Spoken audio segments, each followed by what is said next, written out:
जय श्री लक्ष्मी नारायण। प्रिय भक्तों, क्या आपने कभी ये सुना है कि वैशाख मास की पावन एकादशी पर भगवान विष्णु और माता लक्ष्मी की एक दिव्य कथा श्रवण करने मात्र से जीवन के सारे संताप स्वयं मिट जाते हैं और आपकी संतान पर कभी कोई संकट नहीं आता। प्रिय श्रोतागण, आज आप जिस कथा का श्रवण करने जा रहे हैं वो केवल एक कहानी नहीं है, बल्कि साक्षात वैकुंठ का द्वार है। ये कथा वैशाख मास की उस अलौकिक महिमा से जुड़ी है जिसे सुनने मात्र से मनुष्य के जीवन के समस्त पाप, क्लेश और दरिद्रता का नाश हो जाता है।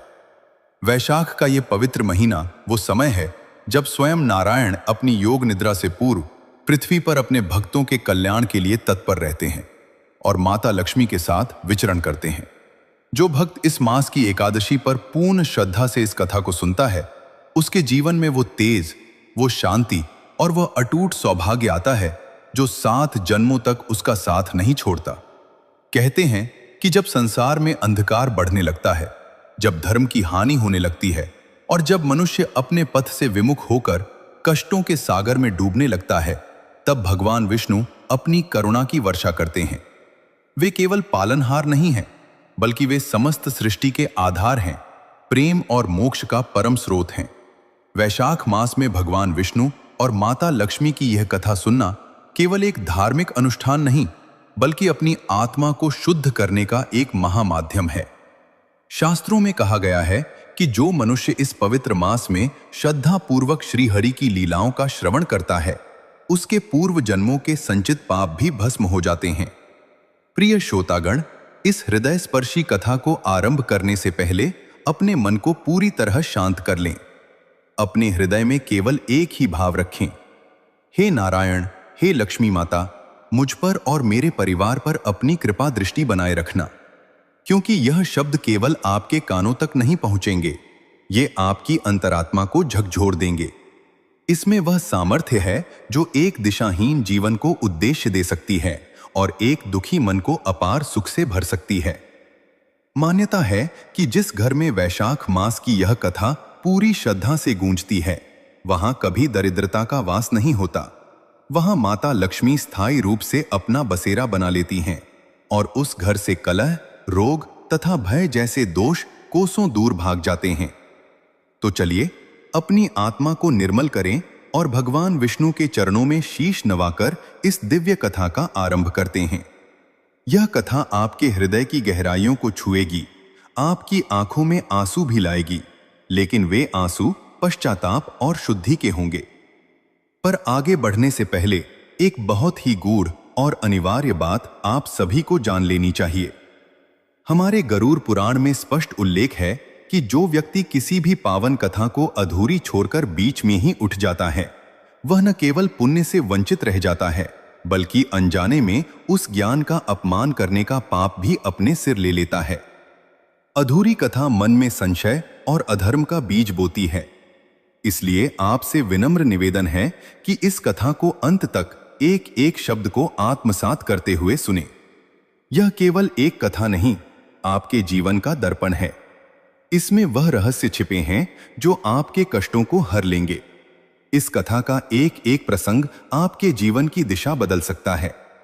और यदि आप एक सच्चे सनातनी हैं, तो इस अमृत रूपी कथा को केवल अपने तक सीमित न रखें, इसे अधिक से अधिक लोगों तक पहुंचाएं, ताकि वैशाख मास का यह पुण्य हर घर तक पहुंचे। कथा सुनने के बाद इसे लाइक करें, साझा करें और हमारे चैनल साधना एम्पायर को सब्सक्राइब करना न भूलें, ताकि धर्म और सत्य की ये अविरल धारा आप तक पहुंचती रहे। प्राचीन भारतवर्ष के आंचल में बसा हुआ एक ऐसा गांव था जिसका नाम सुनते ही मन में शांति का संचार हो जाता था, गूंजनपुर। यह कोई साधारण गांव नहीं था, बल्कि साक्षात देवलोक की एक सुंदर झांकी जैसा प्रतीत होता था। चारों ओर लहलहाते हरे भरे खेत, जैसे धरती ने हरी मखमली चादर ओढ़ रखी हो। गांव के चारों ओर ऊंचे ऊंचे पीपल और बरगद के वृक्ष थे, जिनकी घनी छांव में पक्षियों का कलरव गूंजता रहता था। सुबह जब सूर्य की पहली किरण गूंजनपुर की धरती को चूमती थी, तो ऐसा लगता था मानो प्रकृति स्वयं भगवान की आरती उतार रही हो। गूंजनपुर की सबसे बड़ी विशेषता थी वहां के लोगों का आपसी प्रेम। वहां न कोई ऊंच था न नीच। लोग एक दूसरे के दुख में ऐसे खड़े होते थे जैसे अपना ही परिवार हो। लेकिन इस गांव की आत्मा बसी थी एक विशाल और भव्य मंदिर में। गांव की पवित्र नदी अमृता के तट पर स्थित यह लक्ष्मी नारायण मंदिर गूंजनपुर का गौरव था। श्वेत संगमरमर से बना यह मंदिर इतना ऊंचा था कि इसकी चोटी बादलों को छूती महसूस होती थी। मंदिर के गर्भगृह में भगवान विष्णु और माता लक्ष्मी की ऐसी दिव्य प्रतिमाएं स्थापित थीं कि जो एक बार उन्हें देख लेता वो अपनी सुध बुध खो बैठता। भगवान विष्णु की शांत और सौम्य मुस्कान और माता लक्ष्मी की करुणा भरी आंखें भक्तों को अभय प्रदान करती थीं। नदी की लहरों की आवाज और मंदिर की घंटियों की गूंज मिलकर एक ऐसा वातावरण बनाती थी कि वहां कदम रखते ही मनुष्य का अहंकार शून्य हो जाता था।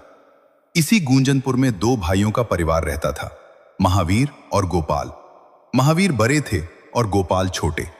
दोनों भाइयों के बीच प्रेम इतना गहरा था कि पूरे गांव में उनकी एकता की मिसाल दी जाती थी। लोग कहते थे कि राम लक्ष्मण की जोड़ी अगर देखनी हो तो महावीर और गोपाल को देख लो। उनके पास उपजाऊ भूमि थी, सुंदर घर था और मान सम्मान की कोई कमी नहीं थी। उनका परिवार गांव का सबसे प्रतिष्ठित और संपन्न परिवार माना जाता था। समय बीता और दोनों भाइयों का विवाह हुआ। महावीर की पत्नी का नाम था श्रीदेवी और गोपाल की पत्नी का नाम था रुक्मणी। श्रीदेवी और रुक्मणी दोनों ही अत्यंत सुशील, धार्मिक और ममतामयी स्त्रियां थीं। वे घर की लक्ष्मी थीं और उनका दिन भगवान विष्णु की सेवा और घर की देखभाल में बीतता था।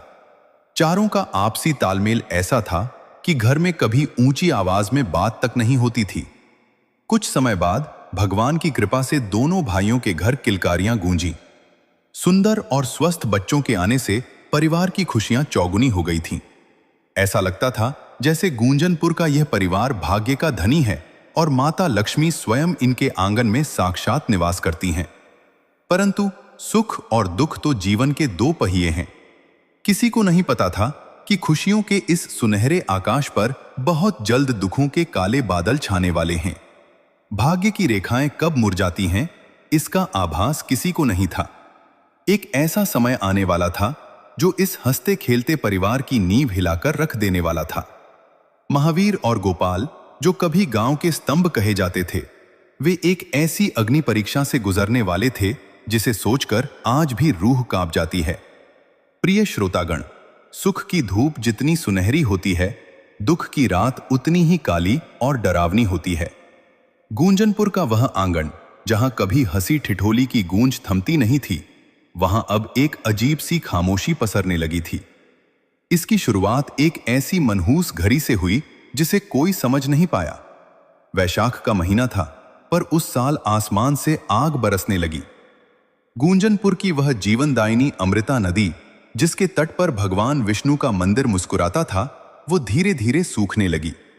पानी की एक एक बूंद के लिए हाहाकार मच गया। महावीर और गोपाल के जो लहलहाते खेत गांव की शान थे, वे अब फटी हुई धरती के बेजान टुकड़े मात्र रह गए थे। फसलें सूख गईं और उसी के साथ सूखने लगीं इस परिवार की उम्मीदें। जिस अनाज के कोठार कभी भरे रहते थे, उनमें अब धूल उड़ने लगी थी। लेकिन यह तो केवल आर्थिक संकट की आहट थी। असली वज्रपात तो अभी बाकी था।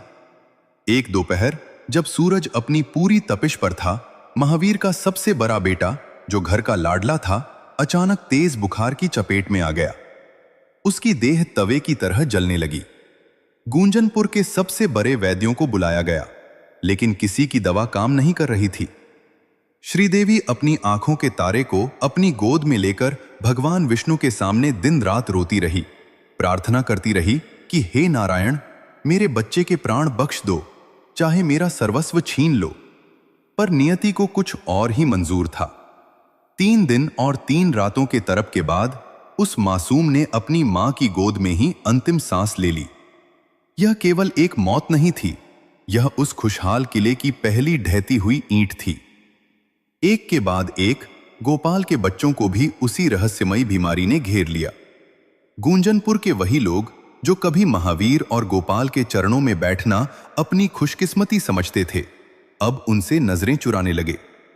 गांव में यह अफवाह फैल गई कि इस परिवार पर किसी भारी पाप का साया है या शायद कोई भयंकर श्राप इनके पीछे पड़ गया है। जो लोग कभी इनके घर का पानी पीकर खुद को धन्य मानते थे, अब वे इनके घर के सामने से गुजरते हुए भी अपना रास्ता बदल लेते थे। संकट के समय जब मनुष्य को अपनों के साथ की सबसे ज्यादा जरूरत होती है, तब समाज ने उन्हें बिल्कुल अकेला छोड़ दिया। महावीर और गोपाल, जो कभी शेर की तरह सीना तान कर चलते थे, अब उनकी कमर टूट चुकी थी। घर में अनाज का एक दाना नहीं बचा था। भूख से बिलखते बच्चों की आवाजें श्रीदेवी और रुक्मणी के कलेजे को छलनी कर देती थी। एक समय था जब इनके द्वार पर भंडारे चलते थे और आज स्थिति ये थी कि माएं अपने बच्चों को पानी पिला पिलाकर सुलाने की कोशिश करती थी। रुक्मणी अक्सर रसोई के कोने में बैठकर सिसकती थी, क्योंकि वो अपने बच्चों को ये नहीं बता पाती थी कि आज भी चूल्हा नहीं जलेगा। विपत्ति केवल अकेले नहीं आती, वो इंसान के आत्मसम्मान को भी कुचल देती है। महावीर ने गांव के बड़े साहूकारों के सामने हाथ फैलाए, गिड़गिड़ाए कि मेरे बच्चों के लिए थोड़ा अन्न दे दो, मैं जिंदगी भर तुम्हारी गुलामी करूंगा। लेकिन उन पत्थर दिल इंसानों ने अपने दरवाजे बंद कर लिए। किसी ने कहा कि पापियों की मदद करना भी पाप है, तो किसी ने उनकी गरीबी का मजाक उड़ाया। वो परिवार जो कभी गांव का अन्नदाता था, आज दाने दाने को मोहताज हो गया था। दुख की पराकाष्ठा तो तब हुई जब गोपाल की छोटी बेटी, जिसने अभी ठीक से बोलना भी नहीं सीखा था, भूख और बीमारी के कारण दम तोड़ गई। उस रात गूंजनपुर के उस घर में जो चीख उठी, उसने अमृता नदी के सूखे तटों को भी कंपा दिया होगा। वह हृदय विदारक दृश्य था। एक तरफ जवान बेटों के शव और दूसरी तरफ भूख से तड़पते बाकी परिजन। श्रीदेवी और रुक्मणी के आंसू सूख चुके थे। उनकी आंखों में अब केवल एक शून्य था। वे बार बार लक्ष्मी नारायण के मंदिर की ओर देखती और पूछती, हे माता, क्या हमारी भक्ति में कोई कमी थी? क्या हमने कभी किसी का बुरा चाहा? फिर यह दंड हमें ही क्यों? परेशानियां कम होने का नाम नहीं ले रही थीं। गांव वालों ने अब उन्हें मंदिर में प्रवेश करने से भी मना कर दिया। उनके लिए भगवान के द्वार भी जैसे बंद कर दिए गए। प्रिय श्रोतागण, जैसे जैसे समय बीत रहा था, गूंजनपुर का वह प्रतिष्ठित घर अब एक श्मशान जैसी खामोशी ओढ़ चुका था। दुख जब आता है तो वह केवल द्वार नहीं खटखटाता, बल्कि वह इंसान के आत्मबल को अंदर से खोखला कर देता है। महावीर और गोपाल, जो कभी पूरे गांव के अन्नदाता थे, आज अपनी ही चौखट पर असहाय बैठे थे। उनकी फटी हुई आंखों में अब आंसू भी नहीं बचे थे, क्योंकि आंसुओं का झरना भी तब सूख जाता है जब हृदय पूरी तरह से पत्थर बन जाए। एक सुबह जब सूरज की तपिश और भी ज्यादा बढ़ गई थी, घर के अंदर से एक ऐसी चीख निकली जिसने पूरे वातावरण को सन्न कर दिया। रुक्मणी की गोद में उसका सबसे छोटा बेटा, जो केवल 3 वर्ष का था, हमेशा के लिए सो गया था। वो बच्चा जो कल तक अपनी तुतली आवाज में मां भूख लगी है कह रहा था, आज वह निर्जीव होकर अपनी मां की बाहों में पड़ा था। रुक्मणी उसे झकझोर रही थी। बेटा देख, मैं तेरे लिए पानी लाई हूं, देख बेटा, एक बार आंखें खोल। पर वह मासूम तो उस पार जा चुका था जहां न भूख थी और न प्यास। श्रीदेवी ने जब यह देखा तो उसके पैरों के नीचे से जमीन खिसक गई। वह उस मृत बालक को अपनी छाती से लगाकर पागलों की तरह हंसने लगी। यह दुख की वह पराकाष्ठा थी जहां इंसान का मानसिक संतुलन डगमगाने लगता है। प्रिय श्रोतागण, क्या आप सोच सकते हैं कि एक मां पर क्या गुजरती होगी जब वह अपने बच्चों को एक एक करके अपनी आंखों के सामने दम तोड़ते देखती है? और उससे भी ज्यादा हृदय विदारक बात यह थी कि उन मासूमों के अंतिम संस्कार के लिए भी गांव का कोई व्यक्ति आगे नहीं आया। महावीर जब गांव की गलियों में गया और लोगों के सामने हाथ जोर कर गिड़गिड़ाया कि भाइयों, कम से कम मेरे बच्चों को सम्मान से विदा करने में मदद कर दो, तो लोगों ने अपने दरवाजे और खिड़कियां बंद कर ली। किसी ने पत्थर फेंक कर कहा, दूर हट पापी, तेरे घर पर साक्षात काल का वास है। यदि हम आए तो हमारा परिवार भी नष्ट हो जाएगा।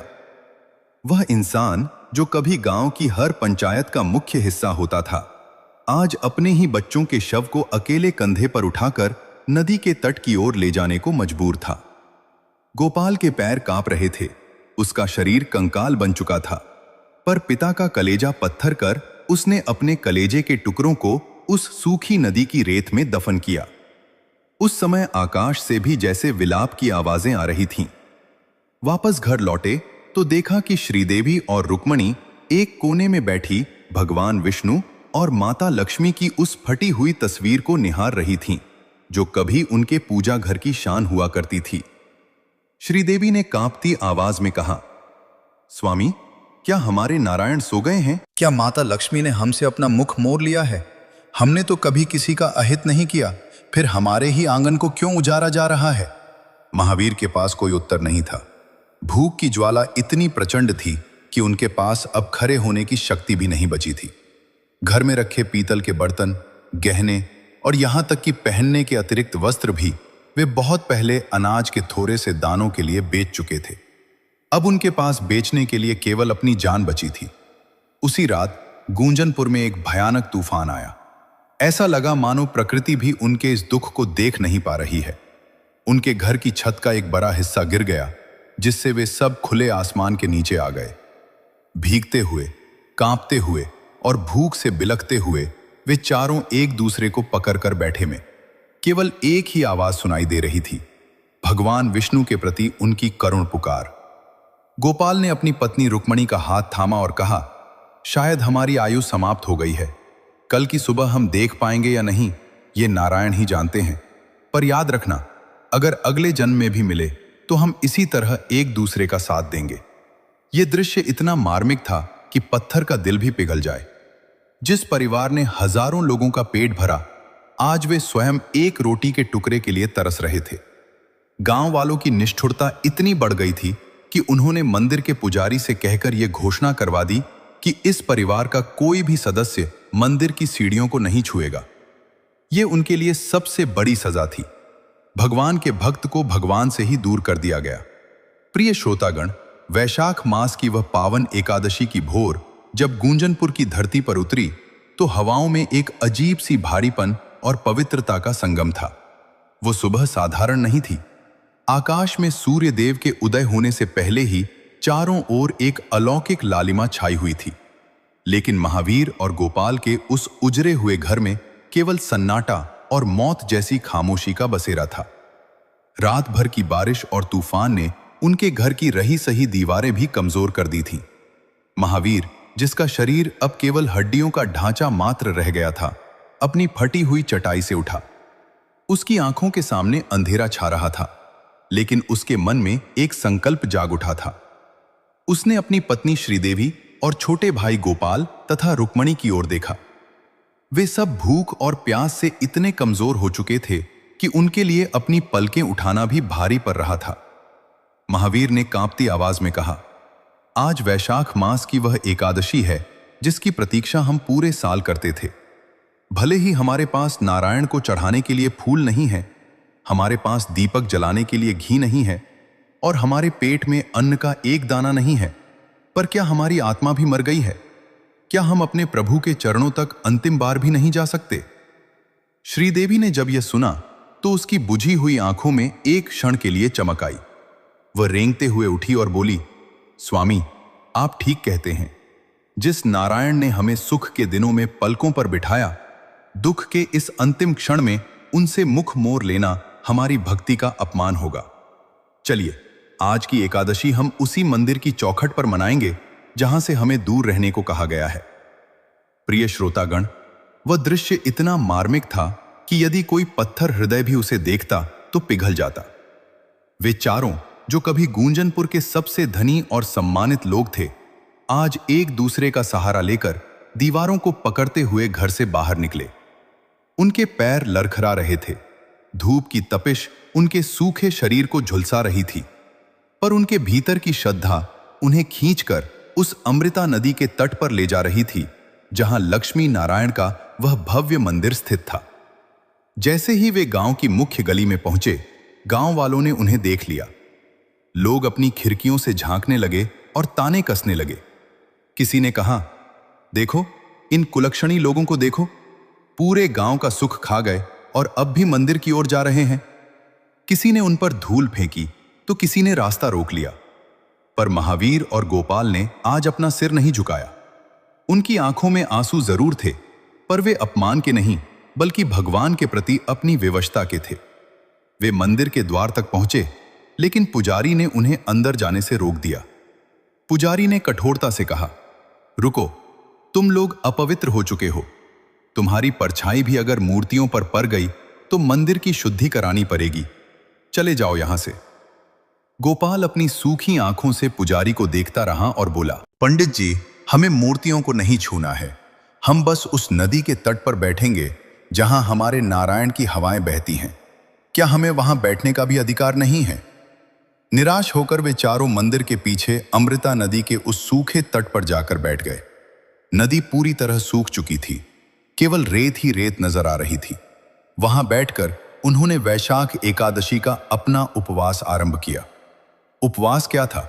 उनके पास तो पानी पीने की भी शक्ति नहीं थी। दोपहर की चिलचिलाती धूप में वे चारों उस तपती रेत पर बैठकर भगवान विष्णु का नाम जपने लगे। ओम नमो भगवते वासुदेवाय। ये मंत्र उनके सूखे कंठों से एक दर्दनाक संगीत की तरह निकल रहा था। तभी वहां एक चमत्कारिक घटना घटी, जिसने इस कथा के सस्पेंस को और गहरा कर दिया। धूप अपने चरम पर थी, तभी कहीं से एक वृद्ध ब्राह्मण और उनकी पत्नी, जो अत्यंत जर्जर अवस्था में लग रहे थे, उनके पास आए। वो वृद्ध ब्राह्मण कांप रहा था और उसकी पत्नी के कपड़े जगह जगह से फटे हुए थे। उस वृद्ध ने महावीर के पास आकर कहा, बेटा, हम बहुत दूर से आए हैं। मेरी पत्नी भूख से मर रही है। क्या तुम्हारे पास देने के लिए थोड़ा सा भी अन्न या जल है? हमने सुना है कि गूंजनपुर के लोग बहुत दयालु हैं। महावीर और गोपाल का कलेजा फट गया। वे खुद मौत के करीब थे, उनके घर में कुछ नहीं था और आज उनसे कोई याचक कुछ मांग रहा था। रुक्मणी ने अपनी फटी हुई साड़ी के पल्लू में हाथ डाला तो उसे वहां मिट्टी में सनी हुई एक सूखी बेर मिली, जो शायद उसने अपने बच्चों के लिए बचाकर रखी होगी और वह भूल गई थी। उसने वह बेर उस वृद्ध महिला की ओर बढ़ा दी और रोते हुए कहा, माता, हमारे पास बस यही एक सूखा बेर है। हम खुद अभागे हैं, हमारे बच्चे जा चुके हैं, हमारा सब कुछ छिन गया है।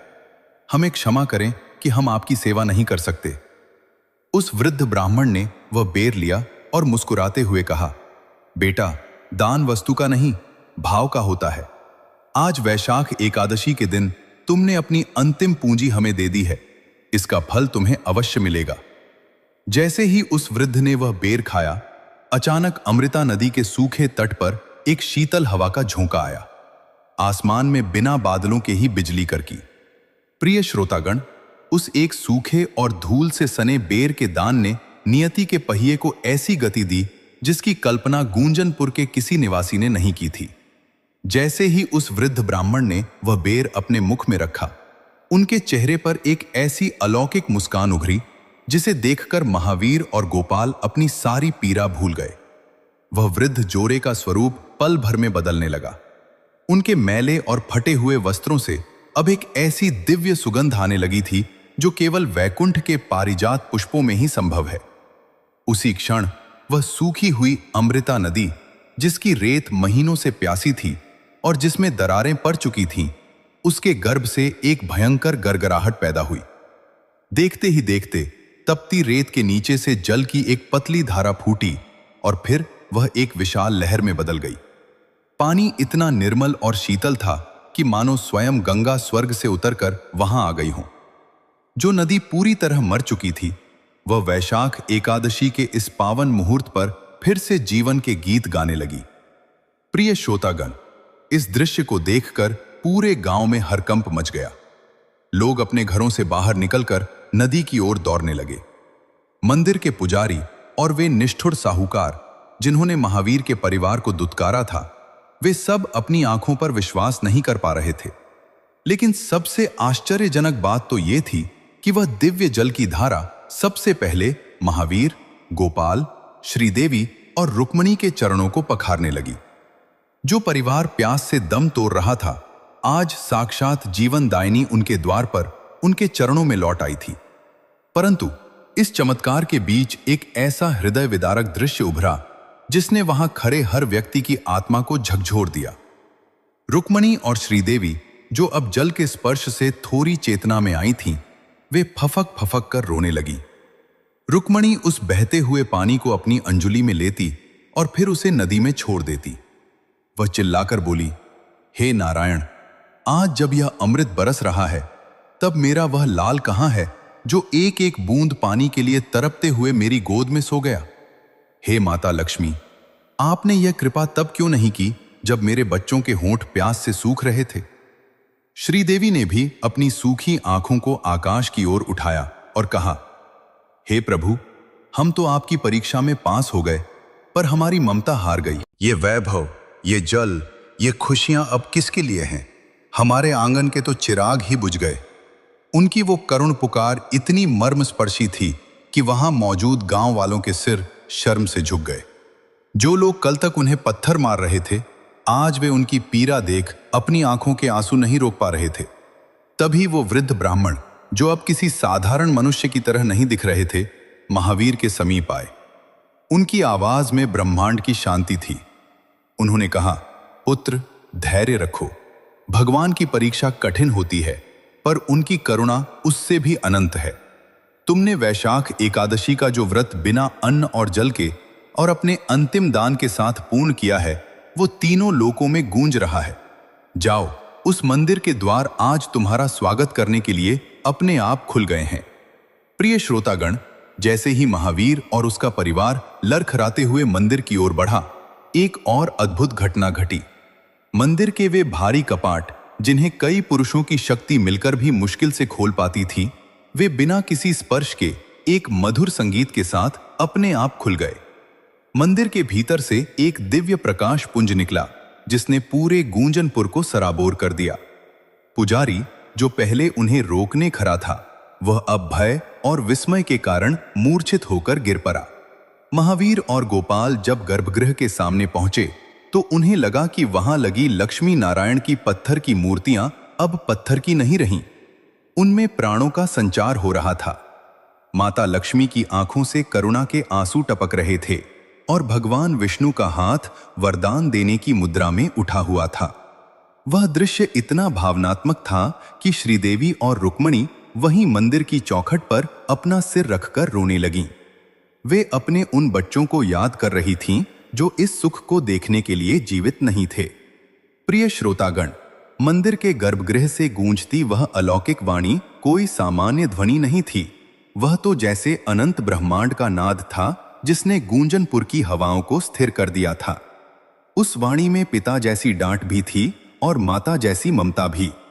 वह स्वर सीधा हृदय के तारों को झकझोर रहा था। जब वह वाणी गूंजी, पुत्र महावीर, पुत्री श्रीदेवी, उठो, अपनी आंखें खोलो और देखो कि तुम्हारे नारायण कभी अपने भक्तों से दूर नहीं होते।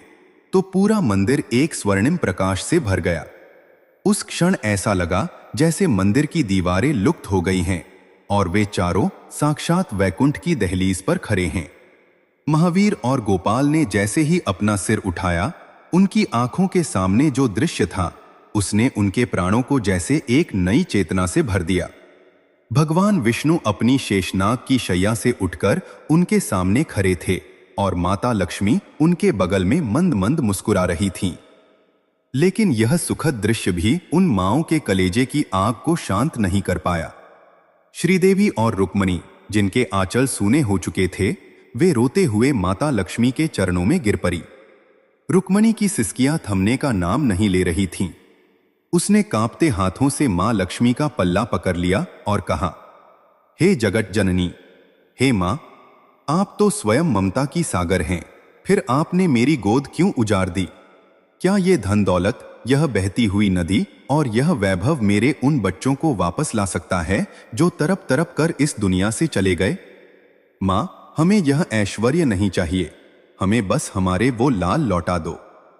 प्रिय श्रोतागण, एक मां की यह करुण पुकार सुनकर वहां उपस्थित हर व्यक्ति की आंखें भर आईं। भगवान विष्णु ने अत्यंत कोमलता से महावीर के कंधे पर हाथ रखा और बोले, महावीर, जिसे तुम अंत समझ रहे थे, वह तो केवल एक मायावी परीक्षा थी। वैशाख मास की इस एकादशी पर तुम्हारी श्रद्धा का जो परीक्षण मैंने लिया, वह युगों युगों तक इस संसार के लिए एक उदाहरण बनेगा।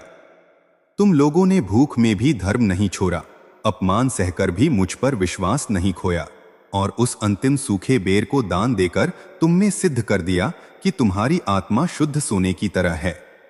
तभी भगवान ने अपनी दिव्य गदा से धरती पर एक प्रहार किया। मंदिर की भूमि से एक सुगंधित धुआं उठा और अमृता नदी की लहरें उछलकर मंदिर की सीढ़ियों तक आ गईं। भगवान ने मुस्कुराते हुए कहा, पीछे मुड़कर देखो। जैसे ही उन चारों ने पीछे मुड़कर देखा, उनके हृदय की धड़कनें रुक सी गईं। मंदिर के मुख्य द्वार से दौड़ते हुए उनके वही बच्चे आ रहे थे जिन्हें उन्होंने अपनी आंखों से मिट्टी में दफन किया था। वे बच्चे न केवल जीवित थे, बल्कि उनके चेहरे पर एक ऐसी दिव्य चमक थी जैसे वे साक्षात देवलोक से अभी अभी उतरे हों। माँ, पिताजी की वो मधुर आवाज जब मंदिर के प्रांगण में गूंजी तो श्रीदेवी और रुक्मणी पागलों की तरह उनकी ओर दौड़ी।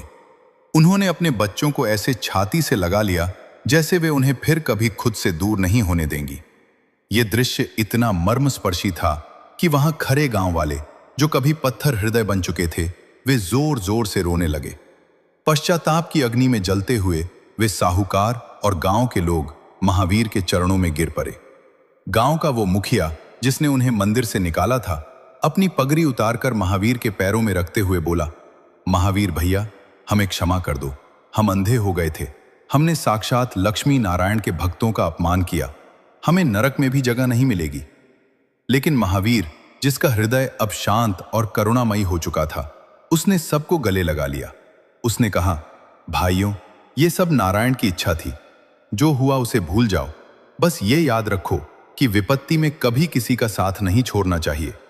प्रिय श्रोतागण, मंदिर के उस अलौकिक वातावरण में जब खुशियों का सैलाब उमड़ पड़ा और बिछड़े हुए बच्चे अपनी माताओं की गोद में चहकने लगे, तब भगवान विष्णु के मुखमंडल पर एक मंद मुस्कान उभरी। उन्होंने अपना वरद हस्त ऊपर उठाया और गूंजनपुर की उस पावन धरा को संबोधित करते हुए कहा कि हे भक्तों, आज से यह स्थान केवल एक गांव नहीं, बल्कि पृथ्वी पर वैकुंठ का एक द्वार माना जाएगा। वैशाख मास की इस एकादशी को जो भी मनुष्य तुम्हारी इस कथा का श्रवण करेगा और श्रद्धापूर्वक व्रत रखेगा, उसे न केवल इस जन्म के सुख प्राप्त होंगे, बल्कि उसके पितरों को भी मोक्ष की प्राप्ति होगी। भगवान ने महावीर और गोपाल से कहा कि तुम्हारी भक्ति ने आज यह सिद्ध कर दिया है कि संपत्ति और अहंकार से बड़ा हृदय का भाव होता है। तुमने अपनी अंतिम वस्तु भी एक भूखे को दान कर दी। यही वह क्षण था जब मेरा सिंहासन डोल उठा था और मुझे स्वयं लक्ष्मी के साथ पृथ्वी पर आना पड़ा। इसके बाद भगवान विष्णु और माता लक्ष्मी धीरे धीरे उस दिव्य प्रकाश पुंज में विलीन होने लगे। देखते ही देखते वे मूर्तियां पुनः शांत और सौम्य हो गईं। लेकिन पूरे मंदिर में अब भी वही सुगंध व्याप्त थी जो भगवान के होने का प्रमाण दे रही थी। वह दिव्य जल जो अमृता नदी में लौटा था, वह अब कभी नहीं सूखा। गूंजनपुर के खेत जो कभी बंजर हो चुके थे, वे अब सोने की तरह चमकने वाली फसलों से लहलहाने लगे। लेकिन सबसे बड़ा बदलाव तो गांव के लोगों के भीतर आया था। जो लोग कल तक ईर्ष्या और निष्ठुरता से भरे थे, उनके हृदय अब प्रेम और करुणा के मंदिर बन चुके थे। महावीर और गोपाल ने अपनी पूरी संपत्ति को गांव के कल्याण के लिए समर्पित कर दिया। उन्होंने गांव में एक ऐसी धर्मशाला और पाठशाला बनवाई जहां कोई भी भूखा न सोए और कोई भी बालक शिक्षा से वंचित न रहे। समय बीतता गया और महावीर तथा गोपाल का परिवार फिर से गूंजनपुर का सबसे सुखी परिवार बन गया। लेकिन अब उनमें पहले जैसा अहंकार नहीं था। वे हर वैशाख एकादशी पर पूरे गांव के लिए भंडारा करते और भगवान विष्णु की इस कथा का गान करते। कहते हैं कि उनके बच्चे बड़े होकर अत्यंत गुणी और धर्मात्मा बने, जिन्होंने 7 पीढ़ियों तक अपने कुल का नाम रोशन किया। श्रीदेवी और रुक्मणी ने अपना शेष जीवन माता लक्ष्मी की सेवा में बिताया और वे अक्सर नदी के उसी तट पर जाकर बैठती थीं जहां उन्होंने वह काली रात काटी थी। वे आने वाले भक्तों को यही समझाती थीं कि चाहे जीवन में कितना ही बड़ा संकट क्यों न आए, चाहे अपने भी साथ छोड़ दें, लेकिन उस नारायण पर से विश्वास कभी मत खोना, क्योंकि वह अंततः सब ठीक कर देता है। प्रिय श्रोतागण, वैशाख मास की यह कथा हमें सिखाती है कि हमारी परीक्षाएं जितनी कठिन होती हैं, मिलने वाला फल उतना ही मीठा और दिव्य होता है। यह कथा केवल एक प्राचीन कहानी नहीं है, बल्कि यह हर उस इंसान के लिए एक सीख है जो आज के इस भाग दौड़ भरे जीवन में दुखों से हार मान लेता है। यदि आप भी अपने जीवन में संकटों से घिरे हैं, यदि आपको लगता है कि चारों ओर अंधकार है, तो इस वैशाख एकादशी पर भगवान विष्णु और माता लक्ष्मी की शरण में जाकर देखिए। उनकी करुणा आपके जीवन की सूखी नदी को भी खुशियों के जल से भर देगी।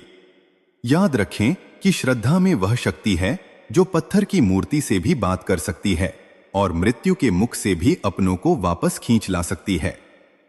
आज की यह दिव्य और मर्मस्पर्शी कथा अब अपने पूर्ण विश्राम की ओर है। मुझे पूरा विश्वास है कि गूंजनपुर के महावीर और गोपाल के संघर्ष और जीत की कहानी ने आपकी अंतरात्मा को झकझोर दिया होगा। आपकी आंखों के वे आंसू जो कथा के दौरान निकले होंगे, वे निश्चित रूप से आपकी आत्मा को शुद्ध कर चुके होंगे। वैशाख मास का ये पुण्य अब आपके साथ है। इस पावन कथा को सुनने के बाद अपने मन में किसी के प्रति द्वेष न रखें और जितना संभव हो दूसरों की सहायता करें। भगवान विष्णु और माता लक्ष्मी की कृपा आप पर और आपके पूरे परिवार पर सदैव बनी रहे। आपकी संतानें सुखी रहें, आपके घर में धन धान्य की कभी कमी न हो और आप सदैव धर्म के मार्ग पर चलते रहें।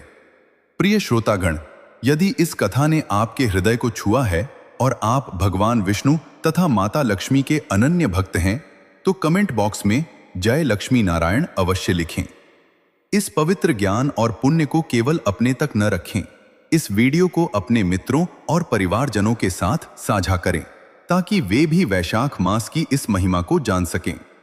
हमारे चैनल को सब्सक्राइब करना न भूलें और घंटी के निशान को दबाएं ताकि धर्म, सत्य और हमारे गौरवशाली इतिहास की ऐसी ही सुंदर और विस्तार पूर्वक कथाएं निरंतर आप तक पहुंचती रहें। वैशाख मास की आप सभी को ढेरों शुभकामनाएं। भगवान सबका कल्याण करें। जय श्री हरि, जय माता लक्ष्मी।